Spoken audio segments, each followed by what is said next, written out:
Good morning. So we continue with the power of now, and my message this morning is the meaning of surrender. We talked a little bit about that last week and some more today. But because we have Freddie Weber here for her one-woman show, we're going to start off my talk with some music from the show. And I just want to tell you that when Freddie did this show for Wednesday Wisdom, there were two things. I laughed till I thought I was going to cry, and I cried because it's tender, it's poignant, it's funny, it's a real story, and it's beautiful and done so well. So please welcome Freddie Weber to give you a little taste of her one-woman show. Freddie Weber, come on up. And if you want to say whatever you want to say. Hi. Hi. Thank you. I'm honored to be here again. A little bit about the show. It's 1 hour long, and it's a love offering, and I invite you. It's a musical comedy, as she described it, but it has a deep spiritual meaning because it's based on my work with Eckhart Tolle and the power of now. So, in that your talk today apparently is about surrender, which is so hard for me to do, really. This song is what gets in the way of me surrendering to that still small voice inside that's there all the time, but sometimes I can't hear it. I can't access it because of you probably don't have this. Okay, so here's the song. Sort of a rap, kind of a rap song. Really, even at my age. 60,000 thoughts a day. When I'm at work or I'm at play, they're in my mind all night and day. 60,000 thoughts a day. And they're all the same thoughts, sort of. Over and over and over and over. What do I have to do today? Where do I have to go today? What am I going to wear today? What about my hair today? And what am I going to eat? What am I going to eat? Me, me, me, me, me, me, me, me, me, me, me. I may not be much, but I'm all that I think about.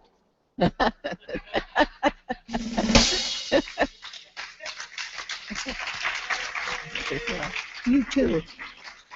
So what do we do about it? Eckhart Tolle says, be here now. So when I first heard that, I thought, well, that was like about 15 years ago. I remember I thought, well, yeah, I'm here. All right, I'm here now.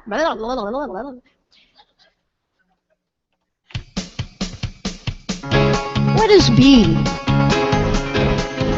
What is be here now?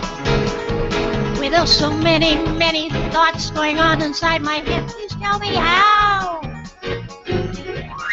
What is here? Where's here? If I'm thinking about the past or way ahead into the future, am I here? I don't think so. I want to know what goes inside my head. It's not pretty, but you are trapped here. Oh, I've got so many things to do today, and what's for dinner? What he said to me, and what I should have said, and what's for dinner? Am I gaining weight? I should work out. I wonder what's for dinner. Am I here? Next question. Who is God? They say God is love. Is he that man with a white beard who knows everything so high above? Who am I? Who are you? Are we one, like all the Buddhists say, or are we two? Oh, I've got so many things to do today. And what's for dinner? What he said to me and what I should have said. And what's for dinner? He's too thin, she's too fat. He's so rich and I want that. And I'm too short and I'm too dumb and I'm not smart and I'm no fun. Blah, blah, blah, blah, blah, blah, blah, blah, blah, blah, blah, blah, blah.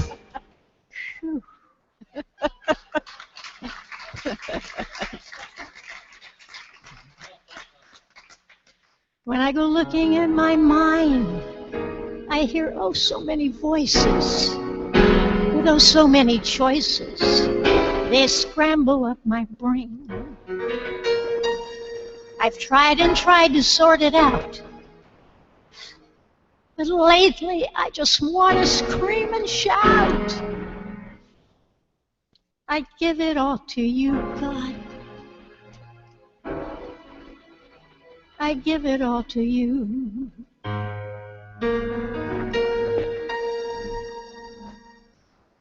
I surrender.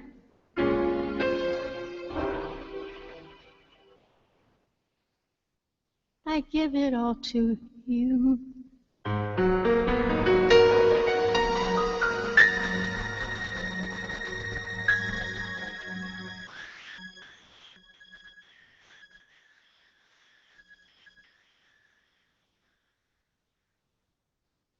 Notice the silence.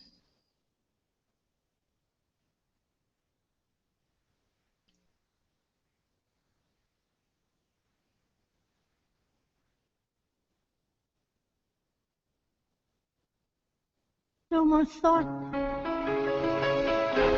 No more fear. Could it be just for a moment I was here? Not for long. That's okay. Well, at least I understand now how to pray. There was nothing in my head just for a moment. Nothing in my head but God today.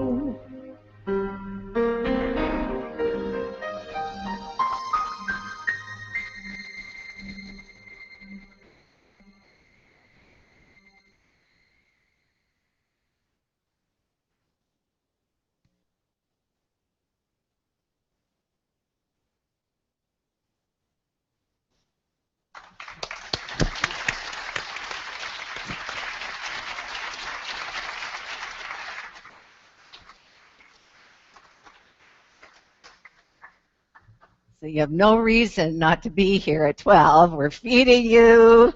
It's a delightful show. Thank you so much, Freddie. And that's mostly what I wanted to say. I have a few things to add. But truly, you get the gist. It's where do we connect is in the present moment. We connect with Source, and therefore only from that place do we connect to others from that still place, from that place of oneness, from that one life that is God's life. So, but it reminded me of a few things, especially this, the whole thing about resistance. If you're in resistance, anyone not know what resistance is? Okay, y'all know by the chuckles, you know what it is. It's when you say what is isn't or shouldn't be. That's resistance. When you say, here's my life and it shouldn't be the way it is, that's resistance. And it's when you're in resistance, you're not allowing presence. You're not allowing God. Especially, in the last week I talked about relationships, especially in relationships, if you're in a place where you're arguing with someone, you're not present. And that doesn't mean, and Eckhart's really clear about this, that doesn't mean that you can never say no in relationship. That's called a pushover, a victim. That isn't the same thing as being clear about who you are, saying the truth, without having to defend or convince or resist someone else. Does not mean you stay in abusive relationships. It does mean the exit is not a reaction. It is a response, a choice, an exit, or a discussion. So really important stuff to consider about life. So if God is all there is and God is present everywhere, then when we get still and there's nothing, as Freddie says, none of that other blah, blah, blah, what's for dinner, he should have said something, I should have said that, blah, blah, blah, blah, blah. All of that stuff silences for a moment, and we can be here now, and that's when we connect to Source. But back to speaking about resistance, there's a story. The last time I told you this story, I told you it was a true story because I read that it was a true story. It is not a true story, but it's a good story. Snopes says, no, it didn't happen. Okay, all right, Snopes. Happy to have you verify this non-story. So here it is. This was a conversation between a couple of ships. The Americans say, please divert your course 15 degrees to the north to avoid a collision. The Canadians say, recommend you divert your course 15 degrees to the south to avoid a collision. Americans say, this is a captain of a U.S. Navy ship. I say again, divert your course. Canadians say, no, I say again, divert your course. Americans, this is an aircraft carrier, USS Abraham Lincoln, the second largest ship in the United States Atlantic Fleet. We are accompanied by 3 destroyers, 3 cruisers, and numerous support vessels. I demand that you change your course 15 degrees north. That's 15 degrees north, or countermeasures will be undertaken to ensure the safety of this ship. Canadians, this is a lighthouse. Your call. See how good a story it is? But you know what? That could be, we could personally have that story quite often where we're so certain of our way and it's an incorrect way. We don't know the full picture. So we argue for our limitations, and then something or other will awaken us to the truth of who we are and what is really happening. So surrender. When you take a breath and release it, you're letting go. When you are still, you're letting go. I want to once more say that Ernest Holmes doesn't teach surrender in the same way Eckhart Tolle does. In fact, he only uses the word surrender twice in the textbook that we call it our textbook, The Science of Mind. And in both cases, it's a giving up. It's a releasing to something else. It's a giving up. That is not what Tolle means. However, if you think about our prayer and you realize that our prayer starts with a recognition of the allness, the fullness, the greatness of this one power that is divine mind, everywhere present, all-knowing. And the second step of our prayer is to connect with that power, to remind ourselves that we are one with it right now. Well, isn't that the same as surrendering to the presence? So in that way, even though it didn't use the same language, the activity is the same activity. It's not about staying in your heads, and neither is our prayer. Although it starts there, but if it doesn't enter our hearts, it's of little use. The poet Rumi says this about surrender, says, you and I have spoken all these words, but as for the way we have to go, words are no preparation. There is no getting ready other than grace. My faults have stayed hidden. One might call that a preparation. I have one small drop of knowing in my soul. Let it dissolve in your ocean. There are so many threats to it. Inside each of us, that's continual autumn. There's continual autumn. Our leaves fall and are blown out over the water. A crow sits at the blackened limbs and talks about what's gone. Then your generosity returns. Spring, moisture, intelligence, the scent of hyacinth and rose and cypress. Joseph is back.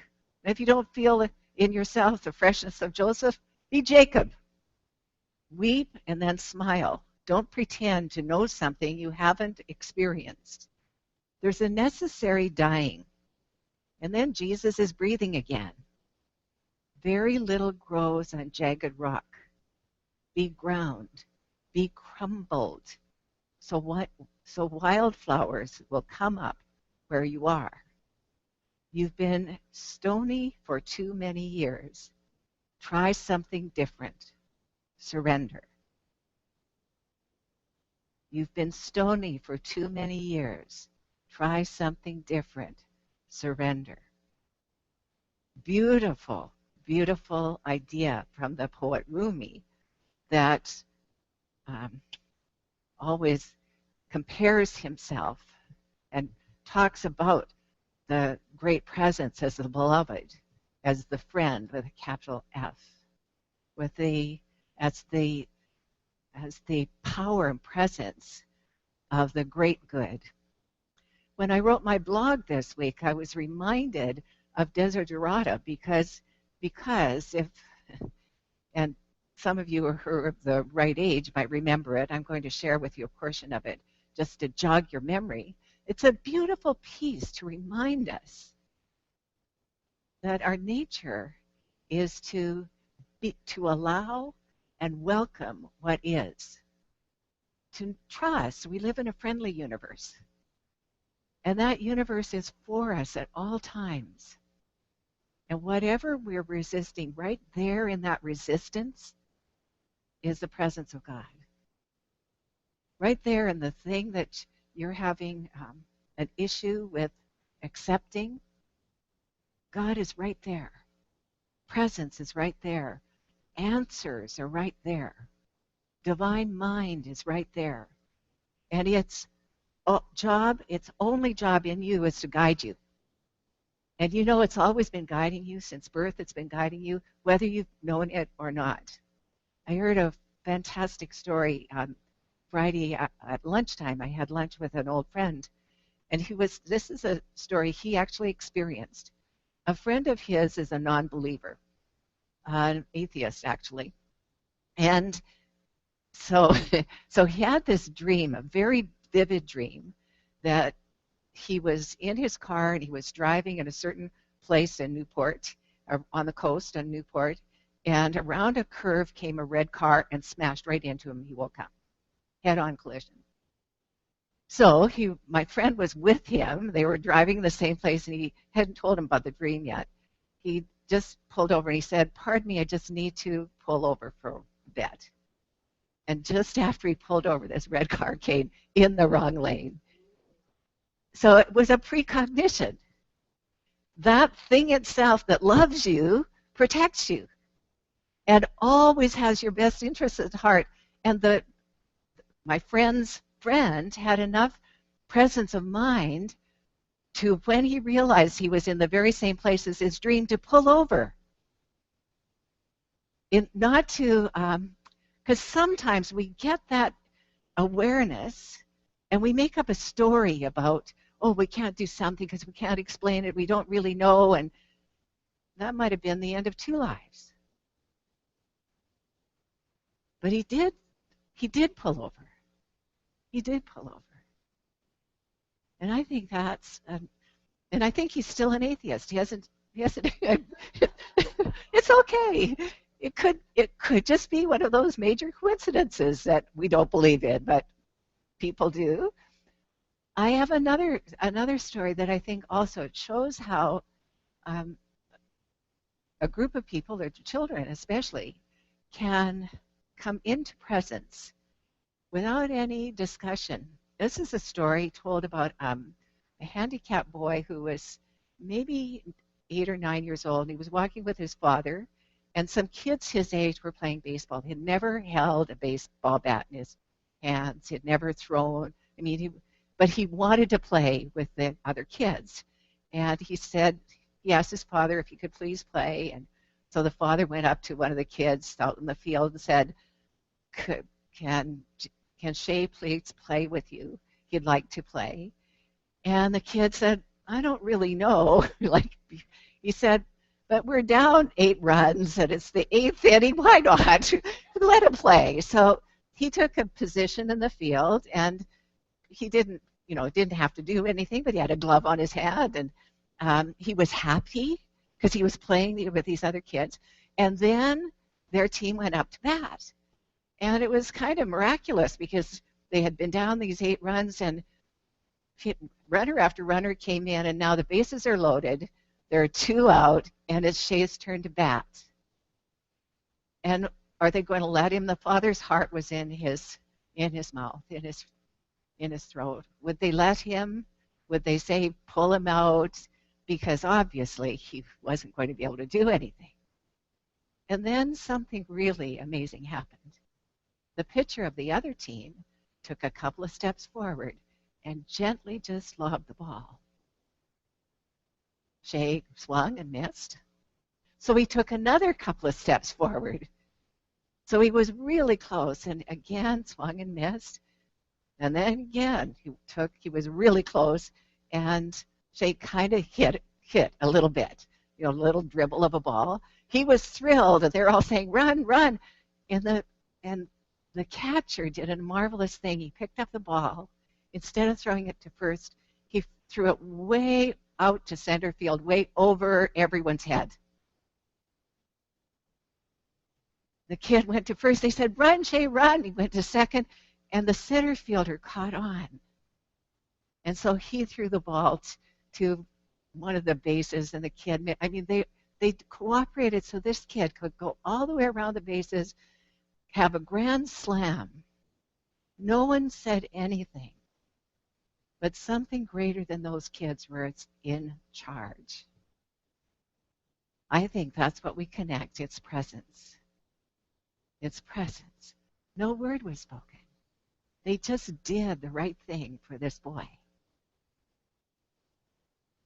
So that's our job this week, is to notice when we're needing to be right, and to make a conscious decision to stop, get still, and remember who we are. To remember when we're in resistance to anything. But when you say, this just sucks, this is horrible, remember this very instant, the thing you're resisting, God's right there. Divine mind is right there. And it's for you. Its whole job is to assist you in your life so that you can have a great life. So, Desiderata says this, go placidly amid the noise and the haste, and remember what peace there may be in silence. As far as possible, without surrender, be on good terms with all persons. Speak your truth quietly and clearly, and listen to others, even to the dull and the ignorant, for they too have their story. Avoid loud and aggressive persons. They are vexations to the spirit. If you compare yourself with others, you may become vain and bitter, for always there will be greater and lesser persons than yourself. Enjoy your achievements as well as your plans. Keep interested in your own career, however humble. It is a real possession in the changing fortunes of time. Exercise caution in your business affairs, for the world is full of trickery, but let this not blind you to what virtue there is. Many persons strive for high ideals, and everywhere life is full of heroism. Be yourself, especially do not feign affection, neither be cynical about love, for in the face of all acridity and disenchantment it is perennial as the grass. And then they conclude, therefore, be at peace with God, whatever you conceive him to be, and whatever your labors and aspirations. In the noisy confusion of life, keep peace in your soul. With all its sham, drudgery, and broken dreams, it is still a beautiful world. Be cheerful. Strive to be happy. With all its sham, drudgery, and broken dreams, it is still a beautiful world. Be cheerful. Strive to be happy. Remember to surrender to the power within you. And so it is. Thank you, thank you, thank you. Thanks.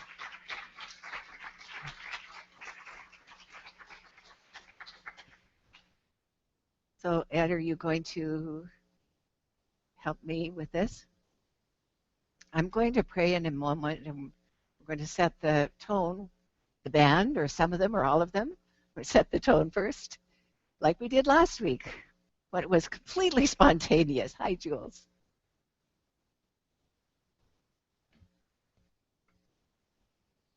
Okay. Oh, what a good idea, since you're so good at it. Okay. So we'll just let you get comfortable, get quiet.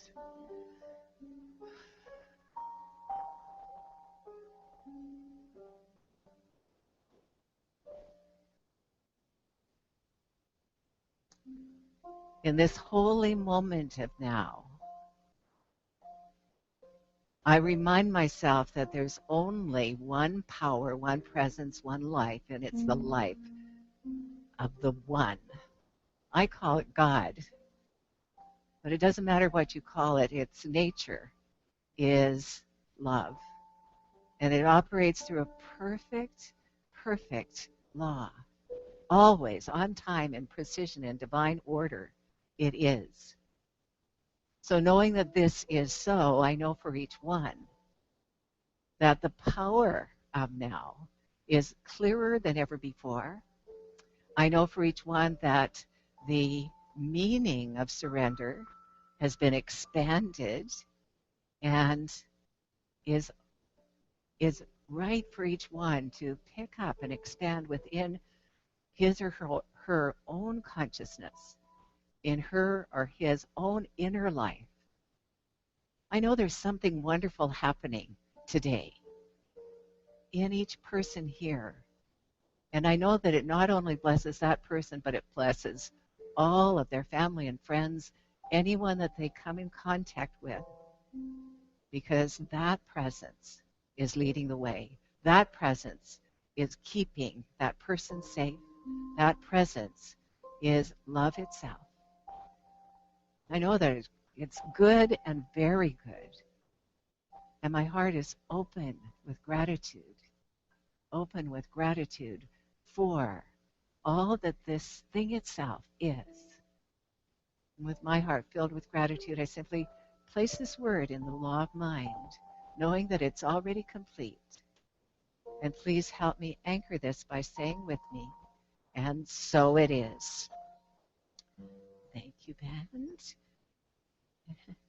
And, oh, that was interesting.